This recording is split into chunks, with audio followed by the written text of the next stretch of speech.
ษายังเห็นพระเมตตาอยู่ทุกแห่งหนน้ำพระทัยฉโลมใจคน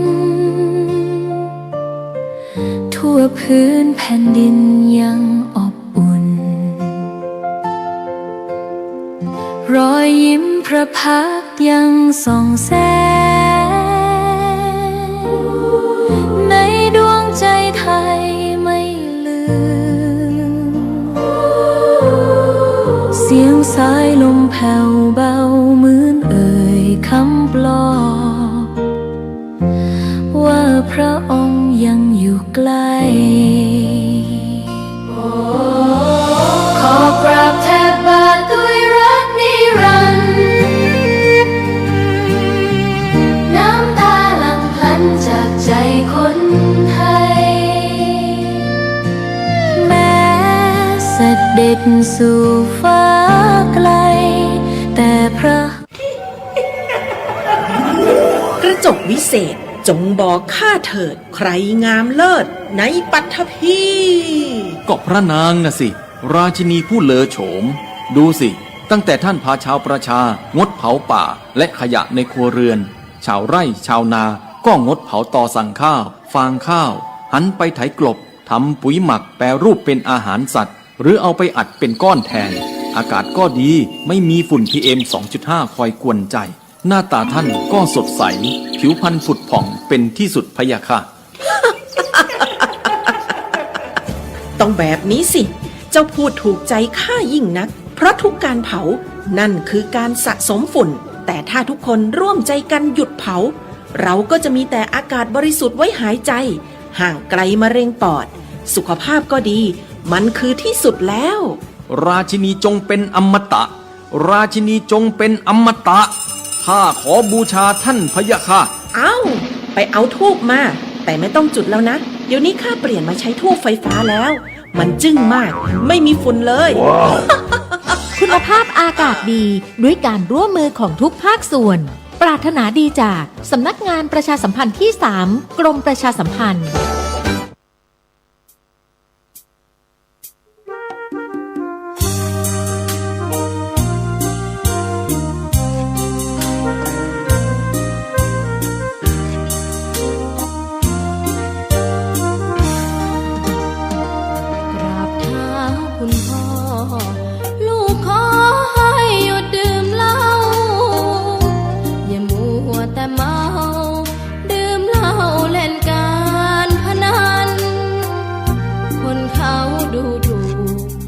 ว่าพ่อขี้เกียจทำงานชาวบ้านรังเกียจเดียฉันต่างประจานคุณพ่อสิ้นดีสงสารคุณแม่ลำบากแท้หาเงินมาให้ได้มาเท่าใดพ่อใช้จนหมดไม่มีขัดสนจนยากลำบากคนแค้นเต็มทีอนาคตของลูกริบหรี่ความหวังที่มีมืดมนพ่อดื่มสุราเหมือนกินน้ำตาของแม่พ่อจ๋าฐานะเราแย่หากไม่แก้ความจนแม่เตือนพ่อด่าตบตีแม่ช้ำระกำมองมนซ้ำถูกคนเขานินทากราบเท้าคุณพ่อลูกขอให้หยุดดื่มเหล้าหากมัวแต่เมาคนเขาย้ำหมิ่นเรื่อยมากลับตัวเสียใหม่กลับใจมาพัฒนาพ่อจะมีคุณค่าเลิกดื่มสุราเลิกการพนัน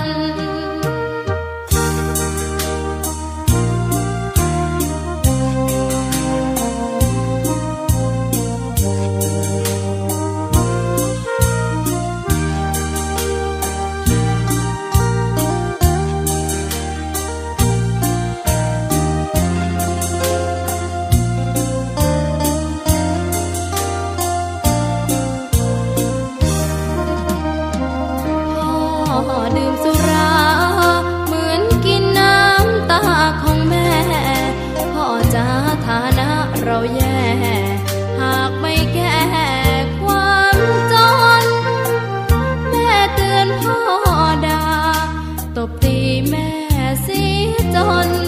โชคช้ำระกำมองมนซ้ำถูกคนเขานินทากราบเท้าคุณพ่อลูกขอให้หยุดดื่มเหล้าหากมัวแต่เมาคนเขายังหมิ่นเรื่อยมากลับตัวเสียใหม่กลับใจมาพัฒนาก็จะมีคุณค่าเลิกดื่มสุราเลิกการพนัน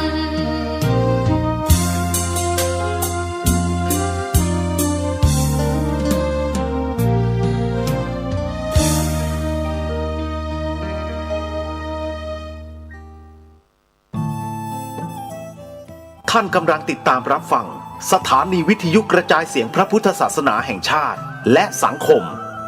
คลื่นเพื่อการศึกษาพระพุทธศาสนาและวัฒนธรรมระบบ FM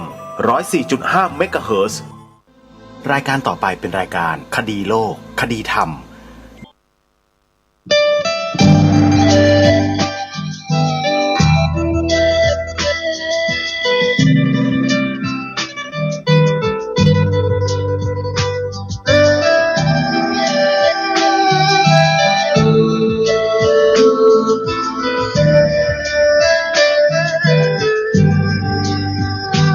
กล้าคิดก็ต้องกล้าทำอย่ากลัวถ้าทำความดีเร่งศึกษาปัญหาให้ทันท่วงทีเมืองไทยจะพัฒนากว่านี้รายการดีคดีโลกคดีธรรมขอ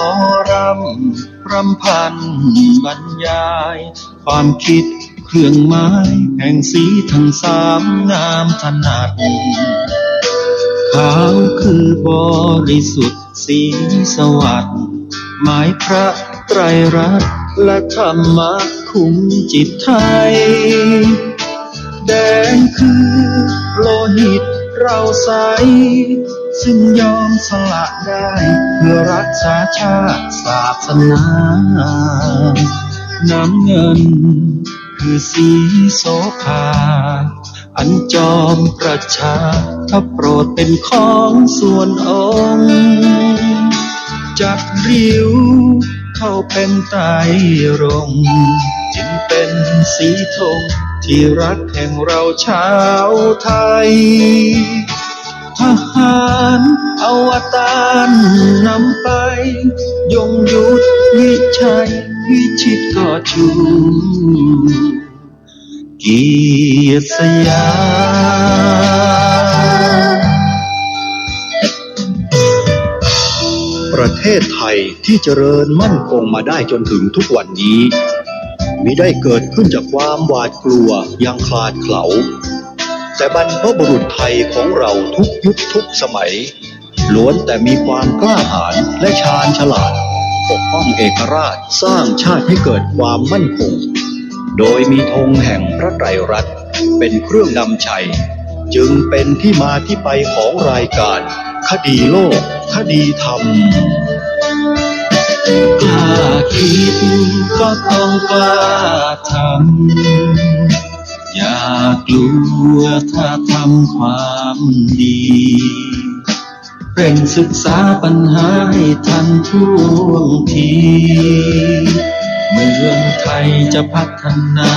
กว่านี้รายการดีคดีโลกคดีธรรมรายการดีคดีโลกคดีธรรม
ผ่านโทรศัพท์มือถือได้ โดยการดาวน์โหลดแอปพลิเคชันที่ชื่อว่าวิทยุพุทธศาสนาทั่วไทยแอปพลิเคชันวิทยุพุทธศาสนาทั่วไทยรวบรวมสถานีวิทยุพระพุทธศาสนาไว้ในที่เดียวกันมากถึง40กว่าสถานีท่านสาธุชนที่ดาวน์โหลดแอปพลิเคชันนี้ไว้จะได้สดับรับฟังธรรมะตลอด24ชั่วโมงและฟังได้โดยสะดวกง่ายต่อการเข้าถึงใครที่แนะนำผู้อื่นให้ดาวน์โหลดแอปพลิเคชันนี้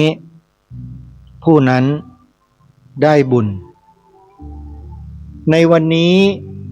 เป็นการจัดงานปฏิบัติธรรมทำบุญประทายข้าวเปลือกเป็นงานทอดผ้าป่าสถานีวิทยุเป็นกิจกรรมทำบุญประจำปีงานวันนัดพบผู้ใฝ่ธรรมและมีพิธีวางศิลาฤกษ์สร้างพระมหาธาตุเจดีย์ศรีสงครามที่วัดศรีอุดมวงศ์ตำบลศรีสงครามอำเภอวังสะพุงจังหวัดเลยงานจะจัดไปถึงวันที่22กุมภาพันธ์ไฮไลท์ของงานอยู่ที่วันเสาร์ที่21วันเสาร์ที่21กุมภาพันธ์เป็นพิธีวางศิลาฤกษ์เชิญชวนศรัทธาสาธุชนร่วมเป็นเจ้าภาพสร้างพระมหาธาตุเจดีย์ศรีสงครามร่วมกับวัดศรีอุดมวงศ์ตำบลศรีสงครามอำเภอวังสะพุงจังหวัดเลยร่วมกันนะโยมนะ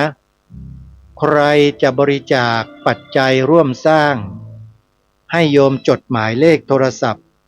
เพื่อติดต่อสอบถามรายละเอียดเพิ่มเติมได้ทุกวัน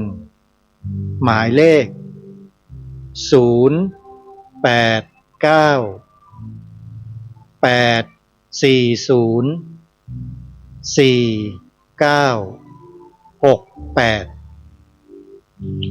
ในวันที่6 7ถึงวันที่15มีนาคมที่วัดพระพุทธบาท400อำเภอแม่ริมจังหวัดเชียงใหม่จัดงานปริวาสกรรมปฏิบัติธรรมประจำปีนี้และในวันที่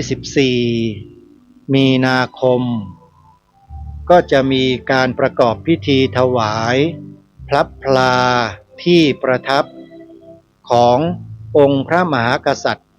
5พระองค์ที่ทำการหล่อพระรูปสำเร็จเสร็จสิ้นไปแล้วจึงขอเรียนเชิญศรัทธาสาธุชนร่วมงานโดยพร้อมเพรียงกันวันที่7 8 9มีนาคมมีงานไหว้ครูปู่ประกำช้างแบบโบราณดั้งเดิมณวัดป่าอาเจียงบ้านหนองบัวตำบลกระโพอำเภอท่าตูมจังหวัดสุรินทร์ขอเรียนเชิญศรัทธาสาธุชนร่วมงานโดยพร้อมเพรียงกันใครจะร่วมทอดผ้าป่าถวายวัดป่าอาเจียงในงานนี้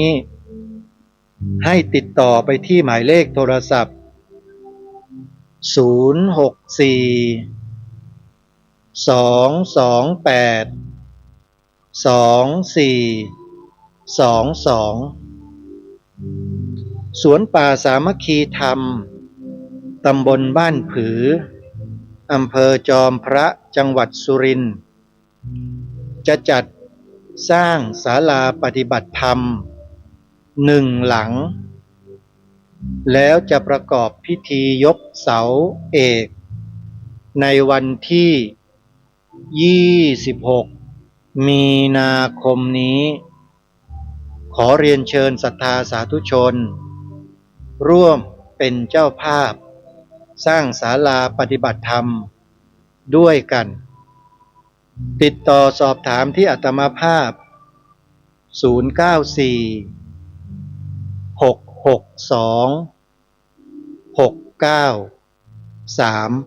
6935ที่วัดสามชุกอำเภอสามชุกจังหวัดสุพรรณบุรีจัดบรรพชาสามเณรภาคฤดูร้อนประจำปีนี้ในเดือนเมษายนใครที่จะส่งบุตรหลานของท่านเข้าบรรพชาในครั้งนี้ให้ติดต่อขอบรรพชาขอสมัครให้กับลูกหลานของท่านได้ที่วัดสามชุกหมายเลขโทรศัพท์ศ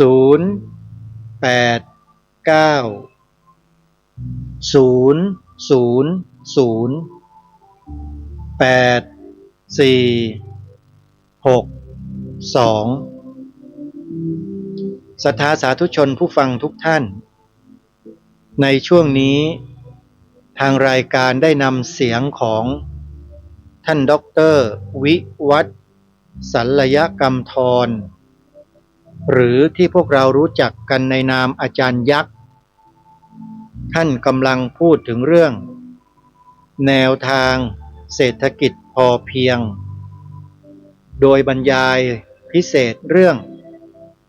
เราจะอยู่รอดกันได้อย่างไร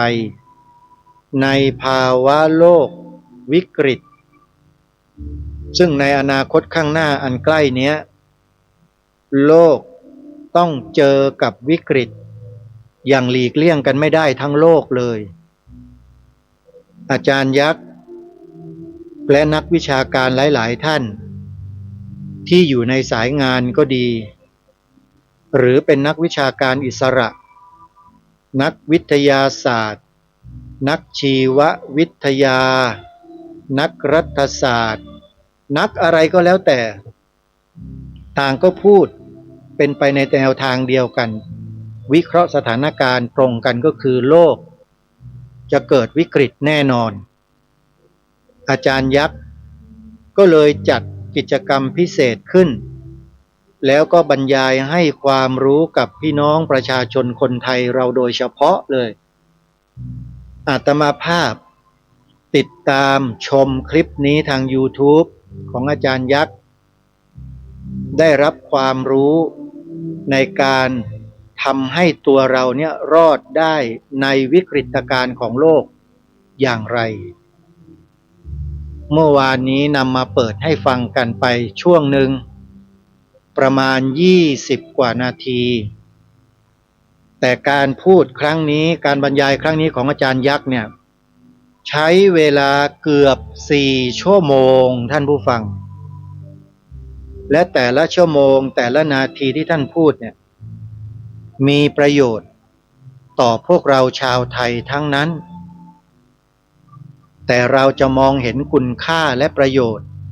ที่อาจารย์ยักษ์ได้พูดกันมากน้อยเพียงใดนั้นไม่ทราบ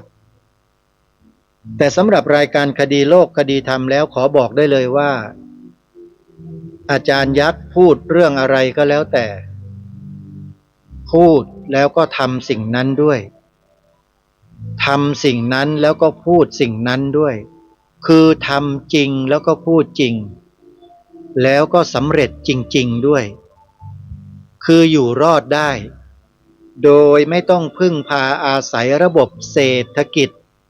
ที่โลกเขากำลังนิยมชมชอบกันอยู่ที่มักจะวัดตัวชี้วัดด้วยตัว GDP เนี่ยอาจารย์ยักษ์บอกว่ามันหมดสมัยแล้วมันกำลังจะล่มสลายแล้วไอ้ระบบเศรษฐกิจแบบนั้นน่ะนี่ต้องเดินตามรอยเบื้องพระยุคลบาทพระบาทสมเด็จพระเจ้าอยู่หัวรัชกาลที่9แนวทางเศรษฐกิจพอเพียงเราฟังกันมาได้20 กว่านาทีเดี๋ยววันนี้เราฟังกันยาวๆฟังกันต่อท่านผู้ฟังอาตมาเชื่อมั่นว่าแนวทางนี้แหละที่จะพาประเทศชาติบ้านเมืองไทย พร้อมด้วยพระพุทธศาสนาและสถาบันพระมหากษัตริย์3 สถาบันหลักของชาติรอดได้จริงๆถ้าทุกท่านทุกคนสนใจขอให้เราฟังด้วยความตั้งใจแล้วเมื่อฟังแล้วศรัทธาให้เราไปเลยไปเรียนรู้นี่เขาอยู่ที่บ้านบึงชลบุรีแค่นี้เองใกล้ๆกรุงเทพไม่ไกลขับรถปรือเดียวก็ถึงแล้วโยมศูนย์กสิกรรมธรรมชาติมาบเอื้องมหาลัยคอกหมูชื่อเขานะอาตมาไปมา2-3 รอบแล้วเดี๋ยวจะไปอีกเนี่ยเดือนเมษาเดือนมีนาเนี่ยนะเดี๋ยวจะไปอีกมีงานใหญ่ต้องไปโยมเพราะว่าเรามีชีวิตเนื่องด้วยอาหารทุกชีวิตตั้งอยู่ได้ด้วยอาหารทั้งหมดเลยโยมและอาหารข้าวปลาอาหารเนี่ยเป็นปัจจัยหลักที่ทำให้ชีวิตทุกชีวิตอยู่รอดได้และมนุษย์เราเนี่ยเป็นสัตว์ประเสริฐเป็นสัตว์ที่มีปัญญาเฉลียวฉลาดแต่ถ้าไม่สามารถนำพาตัวเองให้อยู่รอดทำตัวเองให้อดอาหารตายเนี่ยมันน่าเกลียดมากเลยมนุษย์เนี่ยจริงไหมโยมลองคิดดูเถอะมีที่ดินมีแปลงมีอะไรต่างๆแต่ปล่อยทิ้งเฉยๆไม่คิดจะทำอะไรมันขึ้นมาทั้งที่ทำได้แค่ขุดบ่อลงไปให้มันมีน้ำขังเนี่ยมันก็เป็นประโยชน์แล้วโยมเอาน้ำขึ้นมาใช้ในการปลูกการอะไรต่างๆก็ได้กินแล้วนี่เขาเรียกว่าชีวิตธรรมชาติอยู่อย่างนั้นมันอยู่ได้แต่ถ้าจะพูดถึงระบบเศรษฐกิจทั้งโลกอย่าเอามาคุยกับเรื่องเศรษฐกิจพอเพียงโยมเพราะว่าระบบนี้ไม่ได้ต้องการเป็นใหญ่หรือมีอำนาจในโลกแต่ต้องการเกื้อกูลโลกฟังให้ดีนะเกื้อกูลโลกหรือถ้าพูดอีกภาษาหนึ่งเขาเรียกว่าช่วยเหลือโลกช่วยเหลือยังไงช่วยเหลือในคราวที่มนุษย์ในโลกอดอยากไม่มีจะกินกันเพราะอะไรเพราะเหตุวิกฤตของโลกเช่นเกิดสงครามทั่วโลกมนุษย์จะทำมาหากินอะไรกันล่ะเกิดสงครามอดตายกันอย่างเดียวแต่ประเทศไทยเราเนี่ยเป็นพื้นที่เพาะปลูกและเก็บเกี่ยวได้ตลอดทั้งปีมีกินกันทั้งปีทั้งชาติไม่หมดไม่สิ้น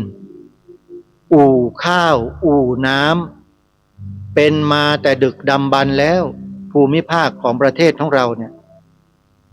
บรรพบุรุษไทยเราในอดีตจึงหวงแหนนักหนาไม่ยอมที่จะเปลี่ยนแปลงให้ไปอยู่ในมือของใครแล้วก็ได้กำกับเอาไว้ด้วยว่าบ้านเมืองนี้จะต้องยืนหยัดด้วย3 สถาบันหลักตลอดไปก็คือสถาบันชาติไทยสถาบันพระพุทธศาสนาและสถาบันพระมหากษัตริย์อย่าไปหลงไหลได้พกได้เพ้อกับไอ้วิชาการใหม่ๆที่หลงไหลเคลิบเคลิ้มน้ำลายยืดกันอยู่นั่นเลยโยมพอแล้วมันไปไม่รอดแล้วฝรั่งไอ้เจ้าของทฤษฎี GDP อะไรเนี่ยมันไปไม่รอดหรอกมันเป็นกับดักมนุษย์ให้ไปติดกับกันทั้งโลกติดกับกันหมดดูดิธนาคารน่ะโอ้ยเห็นหรูหรากันเหลือเกินเชีย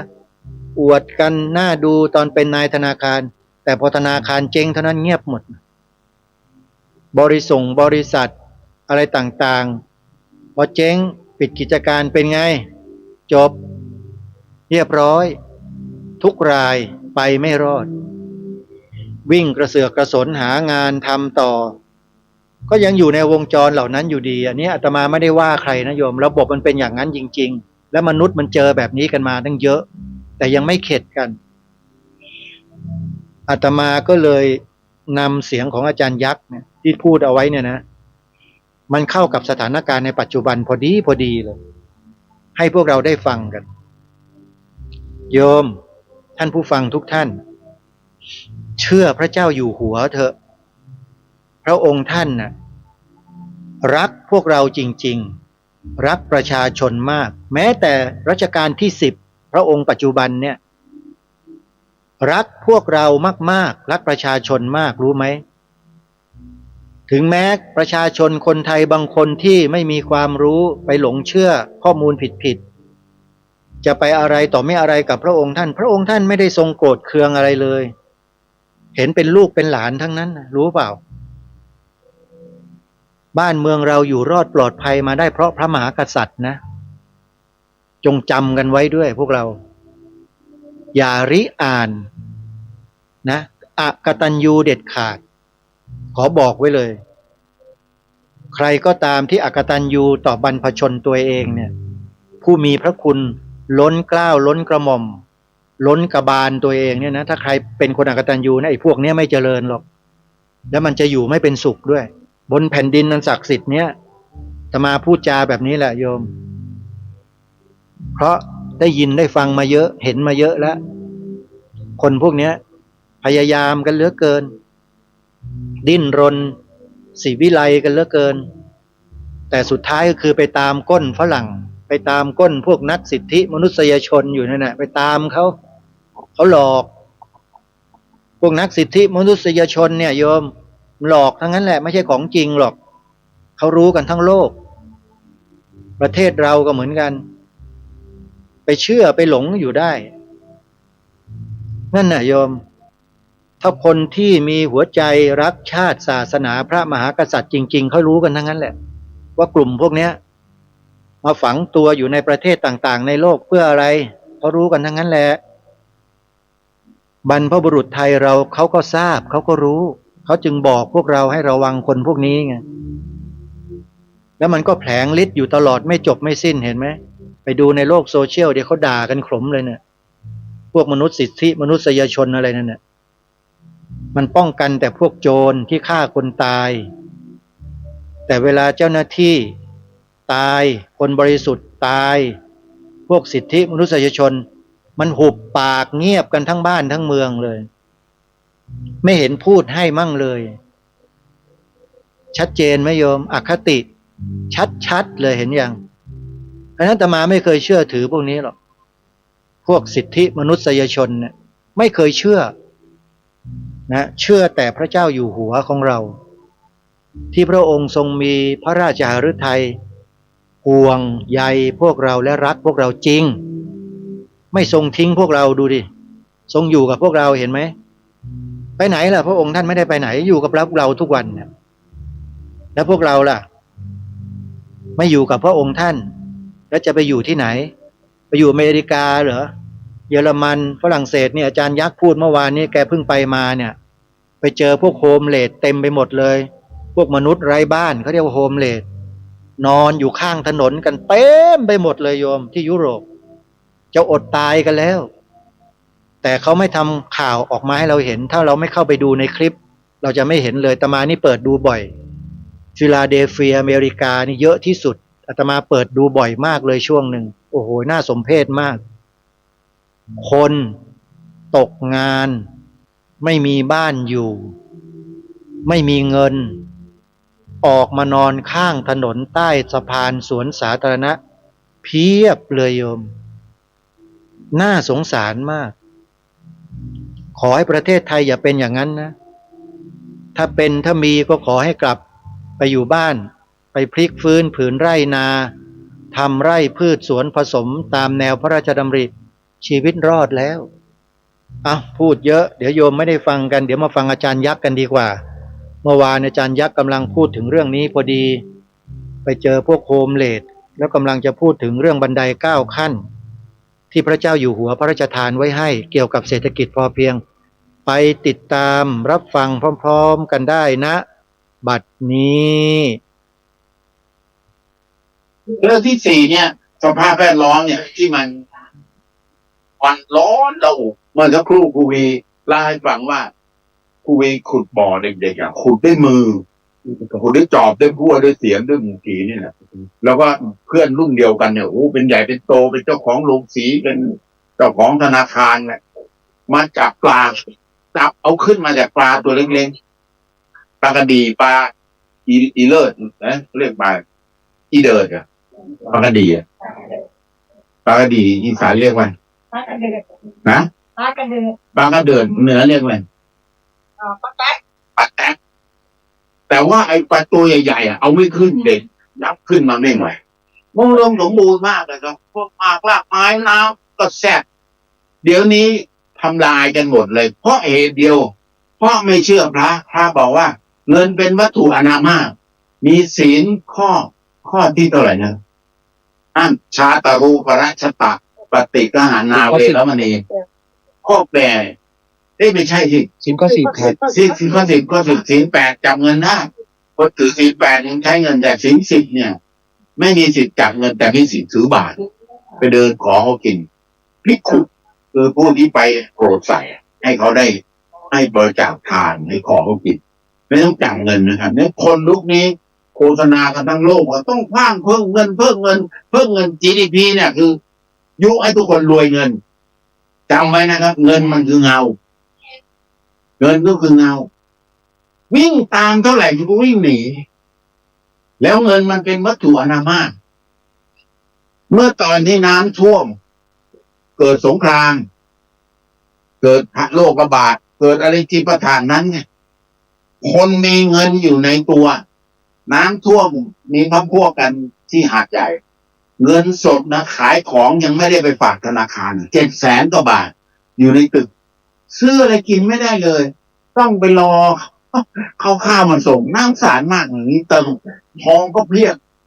มันมีบางคนเป็นอภิมหาเศรษฐีเจ้าของบริษัทใหญ่โตผมขออนุญาตไม่เอ่ยชื่อบริษัทเดี๋ยวรู้วันที่น้ำท่วมกรุงเทพใหญ่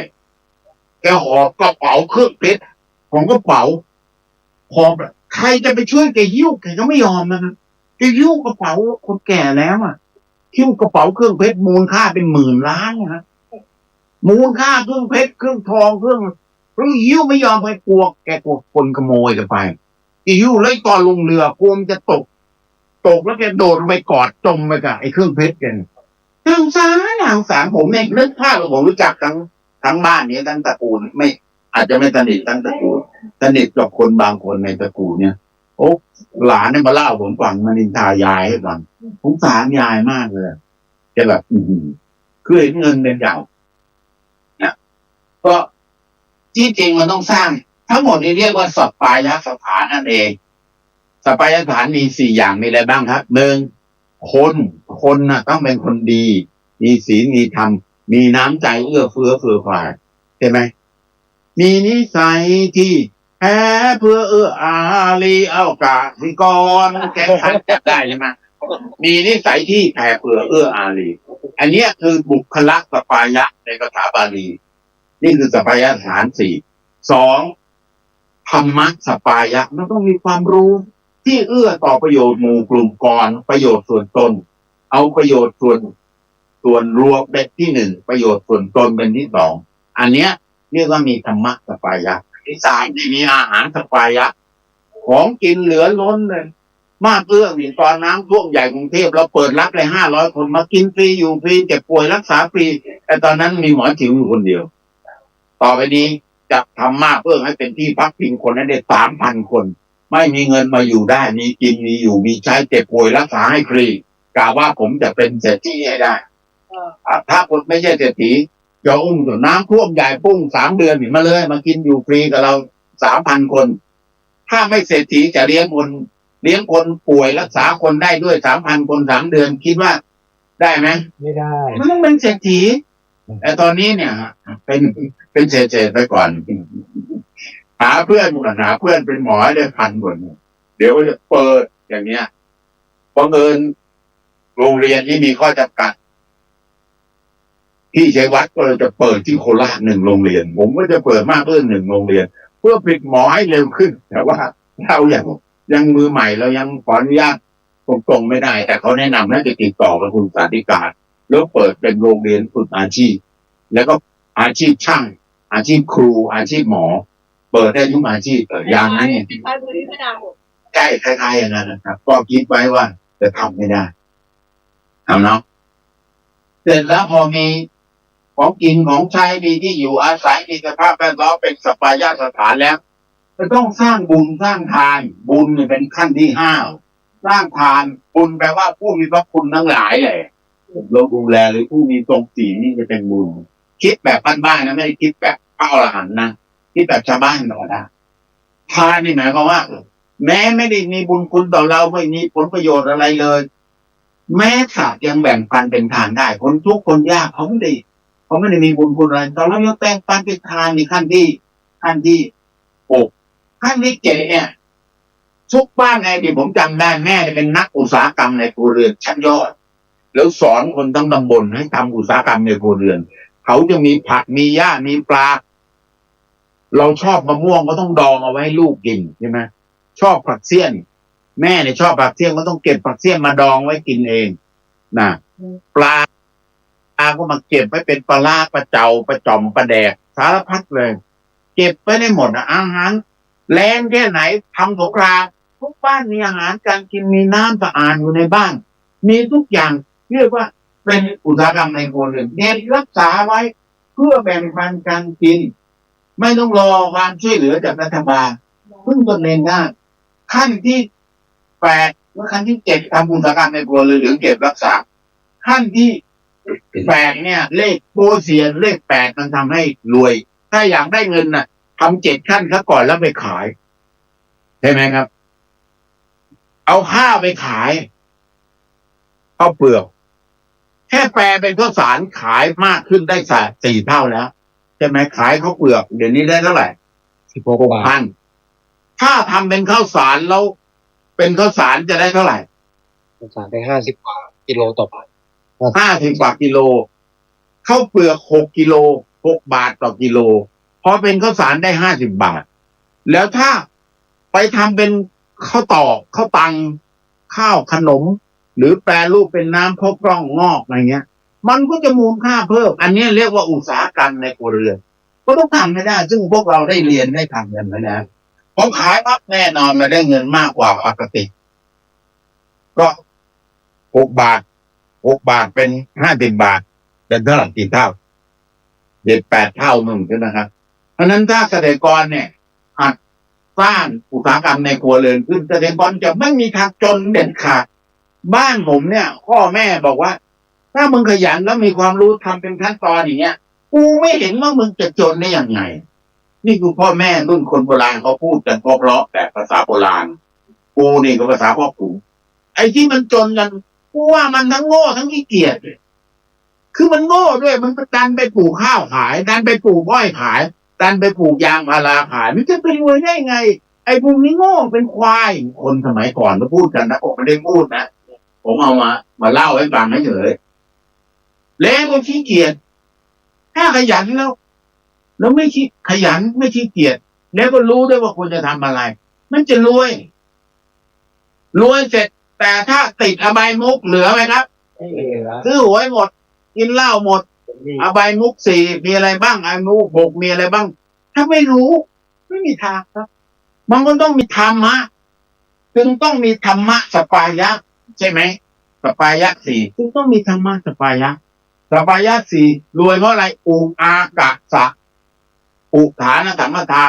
ขยันอย่างที่ว่าฉลาดด้วยอาระเก็บเป็นใช่ไหมเขาบอกว่าคนที่จะรวยเนี่ยมีรายได้มา100อ่ะเขาทำอะไรก่อนครับให้เก็บกันหนับ1เลยผมนี่มีรายได้มาผมเก็บก่อนแล้วแบ่งอะไรจำเป็นค่อยมาใช้อะไรไม่จำเป็นเนี่ยมาดูวันไหนอยากให้รางวัลก็ค่อยว่ากันแล้วผมเก็บเนี่ยผมเอาลูกเป็นที่ข้ออ้างเงินเดือนผมสมัยเป็นเงินเดือนไม่กี่พันบาทเงินเดือนสมัยก่อน2,500 3,000เนี่ยผมฝากให้ลูก500ก่อนเลยลูกคลอดมาอีกคนผมไม่คลอดเองนะเมียคลอดมาอีกคนไป500เอาไปแล้ว1,000ผมเหลือใช้จริงๆเหลือเลี้ยงครอบครัวอะไรเบ็ดเสร็จเหลือ1,000 กว่าบาทแต่ฝากไปเกือบครึ่งนึงนะแต่ที่เหลือก็ทำยังไงก็ไปดิ้นรน รับจ้างเอาสอนหนังสือเอาทำวิจัยเอาไปหารายได้บรรยายเอาจนเป็นที่ปรึกษาเขาบ้างนะครับเขาข้าราชการจะประจำจะอยู่ได้จะมีรถขี่ผมต้องซื้อบ้านเพราะไม่มีเป็นคนไม่มีบ้านพ่อแม่ไม่ได้หาไว้ให้ผมอยากมีรถขี่เพราะว่าลูกไปไหนมาไหนไม่มีรถถูกไม่มีทางทันเลยโอ้รถเมล์ส่งไม่มีทางทันมันต้องมีรถแล้วรถสมัยก่อนเราซื้อมา40,000เนี่ยผ่อนอยู่หลายเดือนก็ต้องขยันทำงานอย่างเงี้ยก็เก็บซะก่อนแล้วก็เอามาใช้ทำจำเป็นอย่างนี้เป็นต้นบ้างเรียกว่าอุอากะสักกะกัลยาณมิตรคบเพื่อนดีถ้าคบเพื่อนผมมีเพื่อนที่แบบพอบ่ายๆตาแดงใส่กันนะรู้เลยว่าตาแดงแปลว่าอะไรเจอกันที่ร้านเหล้าอย่างเงี้ยนี่ไม่มีทางเหลือเลยและสมาชีวิตาชีวิตแบบของเองดังนั้นธรรมะจึงเป็นเรื่องต้องปลุกกระดมคนไม่ใช่เป็นนี่มาแล้วก็แจกชาวบ้านปลูกข้าว 1,000 เนี่ยที่เกษตรสำนักงานเกษตรจังหวัดผู้ช่วยเกษตรใช่ไหมจะบอกว่านโยบายปลูกข้าวคุณแค่ไถเอาข้าวไปหว่านลงทุนไป100 บาทรัฐบาลให้ปันอีกแล้วยังไงรัฐบาลก็จริงและชาวบ้านก็จริงต่อเพราะอะไรพึ่งตนเองไม่ได้ข้าวก็ไม่เกิดจริงเพื่อปลูกก็จะเอาเงินช่วยอย่างเงี้ยยังผิดอย่างรุนแรงมากนะเอาไม่ว่ากันสุดท้ายเราต้องมีเพื่อนคนสมัยก่อนถ้าทำบุญทำทานวัดนู้นก็ทำอะไรก็ไปช่วยกันวัดนี้ก็ไปช่วยเขาจัดงานอะไรก็ไปช่วยเขาก็มีเพื่อนกันทั้งตำบลเกิดอะไรขึ้นก็โว้ก็มาช่วยกันบ้านผมเนี่ยมีหนองน้ำ3 หนองพื้นที่เป็นไร่เลยนะลึกเป็น10 เมตรเมื่อกี้ก็คุยให้ฟังว่าเล็กๆว่าขุดหนองขุดลอกหนองประจำเนี่ยไม่ต้องใช้พั่วไม่ต้องใช้จอกอะไรเลยเพราะว่าไอ้ที่แข็งๆนั้นใช้พั่วจอกเอาขึ้นไปหมดนะไอ้ที่มันนุ่มๆเอาน้ำใส่แล้วก็มือปั้นเป็นก้อนให้พอดียืนเรียงกัน20 คนที่อ่อนแอที่สุดเราก็ปั้นผ้ามันใหญ่เกินไปแล้วก็ลดให้มันเล็กลงส่งขึ้นไปอย่างเงี้ยพื้นที่โอ้ยหนองน้ำที่บ้านนี่ใหญ่กว่าอาคารนี่เยอะครับดูแล้วทั้งตำบลเนี่ยได้กินช่วงฤดูแล้งจัดถ้าแล้งหนักผมจะไปลุงที่วัดถ้าแล้งหนักวัดบ่อวัดแห้งก็จะมาลุงที่บ้านผมทั้งตำบลเลยนะครับแล้วควายก็มาคนก็มาหาถ้าคนมีตังค์หน่อยก็มีรถเข็นมาเอาปี๊บใส่เข็นกลับไปแกว่งหลังต้มที่บ้านแล้งจริงๆสมัยผมเด็กๆนะผมก็ต้องหาสระน้ำว่าจากที่เราไปออกกำลังกายมาที่บ้านกูเรียนั่นน่ะหามาตั้งแต่เล็กๆนะครับตั้งแต่ยังเป็นเด็กก็ฝึกให้แข็งแรงขาแข็งแรงนะอันนี้ก็คือพระพุทธเจ้าบอกให้ตั้งตนอยู่ในความลำบากกุศลธรรมจะเจริญยิ่งพระเจ้าแผ่นดินทั้ง2 พระองค์ทั้งจริงรัชกาลที่ 5ด้วยนะครับท่านโปรดท่านเคารพรัชกาลที่ 5มากนั่นก็ตั้งตนอยู่ในความลำบากใช่ไหมถ้าตั้งตนอยู่ในความสบายเดี๋ยวก็ชิบหายหมดใช่ไหมยะถาสุดขังโขเมวิหารโตอกุศลธรรมาอภิวัตทันติมีชีวิตสบายๆตามกระแสตามยถาอาไปนี่แหละทำสบายเดี๋ยวชิบหายเนี่ยอกุศลจะเจริญยิ่งแต่ถ้าเราตั้งตนอยู่ในความลำบากทุกขายะปะนะเมปะทะหะโตกุศลธรรมาวิวัตทันติกุศลธรรมที่เจริญที่แต่เรื่องนี้ๆแต่ชีวิตนั้นถ้าตั้งตนอยู่ในความลำบากผมก็นั่งปลาลบผมอายุ72เขาควรจะได้พักผ่อนไปเที่ยวตีกอล์ฟกับเพื่อนฝูงอะไรบ้างเล็บยูมันส่งมาทุกสัปดาห์เลยทุกวันเสาร์มันส่งมาไปตีกอล์ฟที่นั่นไปกินที่นี่ลงเรือยอชต์ไปเที่ยวกันเพื่อนฝูงบอกมึงมาถึงไม่ต้องออกตังค์มึงมีตังค์ทุกคนมันมีเงินเป็นหลายพันล้านซื้อเรือยอชต์มาอย่างเลี้ยงเพื่อนไปท่องแรมเมาโรงแรมเลี้ยงอย่างดีเลยผมไม่มีเวลาไปอยากไหมเชื่อว่าผมอยากไปไหมอยากไปแต่มานั่งคิดไปคิดมาผมว่ามันเสียเวลาเรียนแต่พวกเรามันจะมีคุณค่ากว่ามาขุดดินขุดหญ้าสร้างสรรค์ให้ประโยชน์ถ้าไปเสพสุขเสพเพลสนุกสนานกินไวน์ขวดเป็นกินมาแล้วกินเก่งนะครับไวน์ขวดละ100,000เนี่ยผมกินทิ้ง3 ขวดนะครับ300,000เนี่ยแล้วกินแล้วมานั่งนึกโอ้โหแล้วมันปวดอั้นไม่อยากที่ฉี่ทิ้งเพราะมันแดงคุยจีดีคำนวณแล้วเป็ดเสร็จมันหายไปฉี่ข้างหายไปประมาณ40,000ก็เลยไม่อยากอั้นนี่ดูมันไปเรื่องตลกแต่มันเรื่องจริงนะชีวิตผมอยู่กับทุกชนชั้นจริงๆนะเนี่ยแล้วมันบอกโอ้นึกแต่สงสารตัวเอง แต่ผมว่าเราเลือกเส้นทางผมตั้งตัวหนึ่งความลำบากไม่ไปสนุกสนานกับเพื่อนเสรีไม่เอาคิดว่าแค่ไปสัมผัสกับเขาสักครั้งเราก็รู้สึกว่าโอ้ยเวลาที่ผ่านไป1 วัน 1 คืนมันช่างเดินช้าเหลือเกินนี่เรากลัวชีวิตตัวเองมาทำอะไรว่ามาสนุกสนานนั่งกินเหล้าเรื่องคุยแต่เรื่องซ้ำๆมาตั้งแต่ยังเป็นนักศึกษาเดี๋ยวนี้แต่ยังคุยเหมือนเดิมไม่มีอะไรเปลี่ยนแปลงก้าวหน้าไปเลยอย่าเลยไปอยู่กับพวกเราดีกว่าเรียนเรื่องใหม่ๆสอบตกก็อย่าลีมาเรียนรู้เรื่องใหม่ๆสร้างคุณค่าให้กับโลกดีกว่านั้นเราจึงมีเครือข่ายเลือกคนดีเรียกว่ากัลยาณมิตรต้องเลือกคนดีครับเราต้องมีเครือข่ายคนดีนะนี่เจตนาใส่เสื้อนี่มาอันนี้อะไรอิทธิบาทข้อที่สุขภาพจะดีข้อที่ 1คืออิทธิบาทใส่มาเลยใส่มาโอ้ยโอ้โหนี่เพิ่งหน้าเดียวไปแล้วไกลเลยเอาแล้วนี่พ่อท่านพ่อของรัชกาลที่ 9ทำไมท่านเป็นอย่างนี้มีครูท่านเยอะแยะวันครูเมื่อวานใช่ไหมวันที่ 16ท่านมีครูหลายคนโดยเฉพาะพ่อบอกว่าอะไรเอาผู้คนช่วยกันอ่าน1 2 3อ่านเร็ว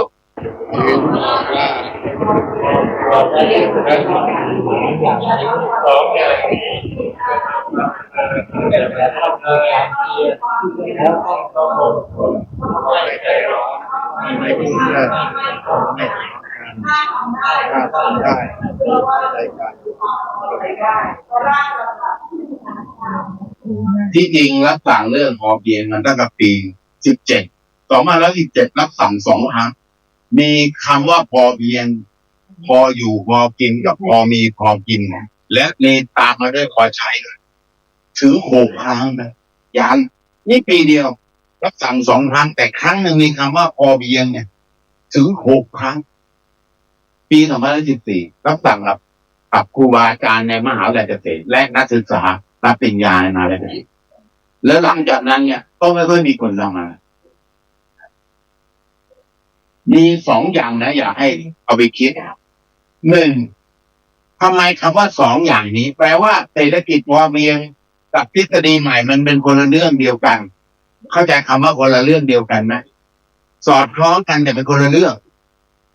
ทฤษฎีกับปรัชญาเป็นคนละเรื่องกันแต่มันเป็นเรื่องที่สอดคล้องกันเพราะฉะนั้นเราต้องเข้าใจคำว่า2 อย่างนี้เมื่อเข้าใจแล้วสร้างความพอเพียงให้เกิดหรือเอาทฤษฎีใหม่ซึ่งมี40 กว่าทฤษฎีที่ตรงคิดใหม่ให้ดูมันจะสำเร็จได้คุณต้องมีความเพียรต้องอดทนต้องไม่ใจร้อนไม่พูดมากไม่มัวแต่มาทะเลาะกันอยู่บางคนเนี่ยแค่ประชุมทะเลาะกันเนี่ยหมดได้เป็นวันเป็นเดือนเป็นปีไม่ลงมือทำอะไรเลยเสียเวลาทะเลาะกันนี่คือแนวทางคร่าวๆเดี๋ยวนี้จะไปเร็วไวๆแล้วครับเดี๋ยวไม่ได้ดูหนังเราจะเข้าใจว่าพระเจ้าอยู่หัวรับสั่งแต่ละช่วงเวลาต้องไปดูว่าเวลานั้นเกิดสถานการณ์อะไรขึ้นและต้องเข้าใจตัวปรัชญาจริงอย่าคิดเอาเองอย่าเดาเอาเองแต่สำคัญที่สุดคุณจะแปลไปสู่การปฏิบัติกี่ขั้นตอนทำอย่างไรและทั้งหมดถ้าคุณไม่เปลี่ยน mindset คนไม่พัฒนาคนไม่สร้างการศึกษาใหม่ให้มันเกิดสัมมาทิฏฐิคนก็จะคิดพึ่งแต่หมอพึ่งแต่โรงพยาบาลพึ่งแต่รัฐบาลเกิดเจ็บป่วยก็ด่าแต่รัฐบาลเราจะมาพึ่งตัวเองอันนี้คือ mindset ใหม่เพราะฉะนั้น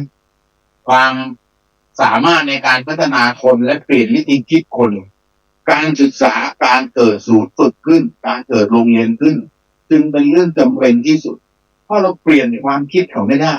เปลี่ยนการลงมือทำไม่ได้เปลี่ยนความคาดหวังเขาไม่ได้ว่าสิ้นปีนี้คุณต้องมีเงินเหลือเท่าไหร่เขาจะคิดถึงเงินเป็นที่ตั้งแต่ถ้าทำคิดสร้างสรรค์แล้วช่วยเหลือคนเงินจะมาเองเงินเหมือนเงาเอาวิ่งหนีมันวิ่งตามเรานะครับสังเกตไหมครับเอาวิ่งตามมันเนี่ยยิ่งดวงวิ่งหนีกลัวแสงวิ่งหนีดวงอาทิตย์เงาจะยิ่งทอดยาวไปไหมครับเอาวิ่งเข้าหาดวงอาทิตย์อีกเงามันจะสั้นลงไหมเงินก็เหมือนเงาครับถ้าเราสู้ร้อนไม่กลัววิ่งเข้าหาดวงอาทิตย์ร้อนเหงื่อออกไม่กลัวสู้ สู้เงาจะสั้นลงจะสั้นลงมันจะเปลี่ยนเป็นเงินแต่ถ้าหนีความลำบากเงินจะเปลี่ยนเป็นเงาเอาไหมหนีความสบายหนีความลำบากเงินจะเปลี่ยนเป็นเงาถ้าวิ่งสู้ความลำบากเงาจะเปลี่ยนเป็นเงินใส่รหัสเป็นยังไงเป็นครับส่วนใหญ่เป็น ใครใส่รหัสเป็นทดลองนะครับที่เหลือดูก่อนใส่รหัสหนีความลำบากเงินจะเปลี่ยนเป็นเงาถ้าสู้วิ่งหาความลำบากเงาจะเปลี่ยนเป็นเงินเงาเกินไปก็คือขอทีละท่อนครับเอาทีละท่อนหนีความลำบากงานเงินจะเปลี่ยนเป็นเงา3 2 1หนีความลำบากเงินจะเปลี่ยนเป็นเงาวิ่งหาความลำบากเงาจะเปลี่ยนเป็นเงิน3 2 1วิ่งหาความลำบากเงาจะเปลี่ยนเป็นเงินเชื่อไหมมาดูอันนี้ก็ต้องไปเปลี่ยน mindset คนไม่ได้วันนี้เนี่ยนะรู้จัก UN ไหมหน่วยงานที่สหรัฐเนี่ยตั้งขึ้นมาเพื่อจะชวนทุกคนในโลกมาวิ่งตามเงินเพื่อสหรัฐเนี่ยจะพิมพ์เงินออกไปแจกทั่วโลกเลยแล้วก็บอกว่ามึงเป็นหนี้กูแล้วก็คุมทั้งโลกไว้เมื่อสหรัฐส่งเงินช่วยเหลือไปให้ประเทศไหนประเทศนั้นรัฐบาลต้องทำตามเงื่อนไขของคนส่งเงินไปใช่ไหมทุกรัฐบาลก็ต้องไปเขียนแผนพัฒนาคนของตัวเองพัฒนาการศึกษาพัฒนาเศรษฐกิจไปทำสาธุชนท่านผู้ฟังทุกท่านเนื่องด้วยเวลาของรายการใกล้จะหมดเดี๋ยวเราคอยรับฟังช่วงต่อไปนี่ในวันต่อไปนะอาจารย์ยับกำลังพูดถึงเรื่องระบบเงินในต่างประเทศพูดถึงเรื่องการวิ่งหนีความลำบากเงินจะกลับกลายเป็นเงาแต่ถ้าวิ่งเข้าหาความลำบากไม่กลัวความลำบากเงาจะกลับกลายมาเป็นเงินอันนี้คือปรัชญาแล้วสามารถที่จะทำพิสูจน์ให้เห็นได้ซึ่งอาจารย์ยักษ์ทำให้เราเห็นอยู่ทุกวันนี้พร้อมสมาชิกเครือข่ายที่ขยายกันออกไปเรื่อยๆอาตมา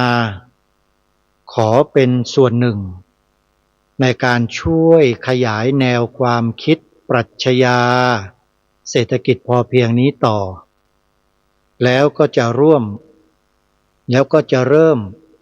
คิดนะก็เรียกว่าสร้าง mindset ใหม่จะวิ่งเข้าใส่ความลำบากในอนาคตข้างหน้าโยมไม่ใช่ไปเพื่อหวังจะเปลี่ยนเงาเป็นเงินนะไม่ได้ปรารถนาเงินเลยแต่หมายถึงว่าไปเพื่อความอยู่รอด 1. ตัวเอง 2. บุคคลอื่นๆเป็นจำนวนมากอาตมามองถึงส่วนรวมเมื่อเราอยู่ได้คนอื่นก็อยู่รอดนี่คือปรัชญาแนวความคิดต่อไปจะต้องวิ่งเข้าหาความลำบากแล้วก็ไม่ต้องกลัวความทุกข์ความยากใดๆทั้งสิ้นเพราะนี่คือคำสอนที่พระสัมมาสัมพุทธเจ้าตรัสสอนเราไว้เมื่อกี้นี้ท่านอาจารย์ยักษ์ได้ยกพระบาลีขึ้นมาญาติโยมก็ลองเปิดไปฟังย้อนหลังกันดูนะอาตมาก็จำไม่ได้ทั้งหมดหรอกหมายความว่าถ้าชีวิตคนเราอยู่กับความลำบากนะสัมผัสกับความลำบากนะชีวิตจะพบกับความสุขหรือตัวบุญกุศลจะเจริญงอกงามแต่ถ้าปล่อยชีวิตให้หมกอยู่กับความสุขความสบายกิเลสมันจะเจริญ และมันจะทำให้เราฉิบหาย นี่คือปรัชญาของชีวิตเป็นอย่างนั้นหรือไม่ลองพิจารณากันดูท่านผู้ฟังเอาละท่านสาธุชนเดี๋ยววันพรุ่งนี้เรามาติดตามรับฟังกันต่อเวลาของรายการหมดแล้วต้องขอสมมุติยุติรายการไว้แต่เพียงเท่านี้พบกับรายการได้ใหม่ในวันต่อไปขอความสุขความสวัสดีในธรรมแห่งองค์สมเด็จพระบรมศาสดาสัมมาสัมพุทธเจ้าจงปรากฏเกิดมีขึ้นในจิตใจของท่านผู้ฟังทุกท่านทุกคนเทอญ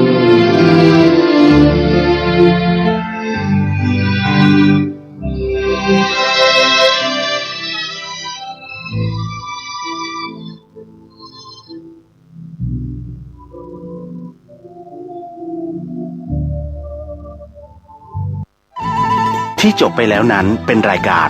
คดีโลกคดีธรรมดำเนินรายการโดยพระครูปลัดณรงค์ฤทธิ์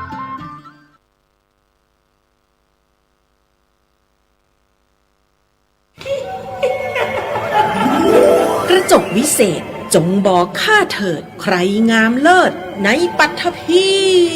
ก็พระนางน่ะสิราชินีผู้เลอโฉม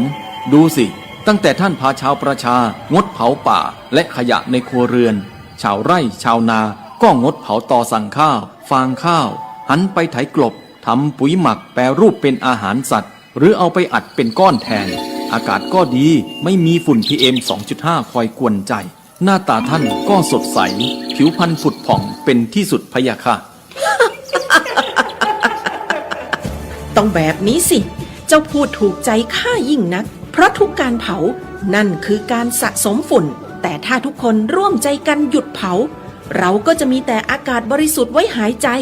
ห่างไกลมะเร็งปอดสุขภาพก็ดีมันคือที่สุดแล้วราชินีจงเป็นอมตะราชินีจงเป็นอมตะข้าขอบูชาท่านพะยะค่ะไปเอาธูปมาแต่ไม่ต้องจุดแล้วนะเดี๋ยวนี้ข้าเปลี่ยนมาใช้ธูปไฟฟ้าแล้วมันจึ้งมากไม่มีฝุ่นเลย wow. คุณภาพอากาศดีด้วยการร่วมมือของทุกภาคส่วนปรารถนาดีจากสำนักงานประชาสัมพันธ์ที่ 3 กรมประชาสัมพันธ์